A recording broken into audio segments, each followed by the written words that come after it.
ಅಲ್ಲೊಂದು ದೊಡ್ಡ ತೂಫಾನು ಬಂತು. ಹಕ್ಕಿಯ ಗೂಡು ಹಾರಿ ಹೋಯಿತು. ಬಹಳ ಕಷ್ಟಪಟ್ಟು ಮಾಡಿದ ಗೂಡು ಹಾರಿ ಹೋದಾಗ ಹಕ್ಕಿ ದೇವರಲ್ಲಿ ಕೇಳಿತು, ದೇವ, ನಾನೇನು ತಪ್ಪು ಮಾಡಿದ್ದೇನೆ? ನನ್ನ ಗೂಡನ್ನೇಕೆ ನಾಶ ಮಾಡಿದೆ? ನೀನು ಗೂಡು ಕಟ್ಟಿದ ಮರದಲ್ಲಿ ಹಾವೊಂದು ಬಂದಿದೆ. ನೀನು ಸುಖ ನಿದ್ರೆಯಲ್ಲಿದ್ದೆ. ಅದು ನಿನ್ನ ಹಿಡಿಯಲು ಸಂಚು ಹಾಕುತ್ತಿತ್ತು. ಅದಕ್ಕಾಗಿ ನಿನ್ನ ಬಚಾವು ಮಾಡಿದೆ.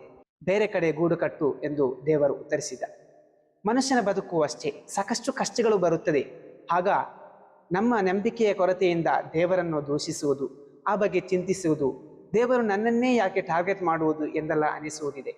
ಇದರ ಹಿಂದೆ ದೇವರ ಒಂದು ಹಿಕ್ಮತ್, ಸದುದ್ದೇಶ ಏನೆಂದು ನಮಗೆ ಗೊತ್ತಿಲ್ಲ.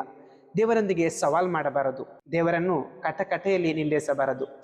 ಯಾರಿಗೆ ಗೊತ್ತು ಒಂದು ಸಮಸ್ಯೆ ಬೇರೆ ಅದೆಷ್ಟು ನೋವುಗಳಿಗೆ ಪರಿಹಾರವೆಂದು. ಮನುಷ್ಯರನ್ನು ಸದಾ ಸಂತೋಷದಿ ನೋಡಲೇ ದೇವರು ಬಯಸುತ್ತಾನೆ. ಆದರೆ ಅವನ ಮೇಲೆ ಸಂಪೂರ್ಣ ಭರವಸೆ ಬೇಕು ಅಷ್ಟೇ.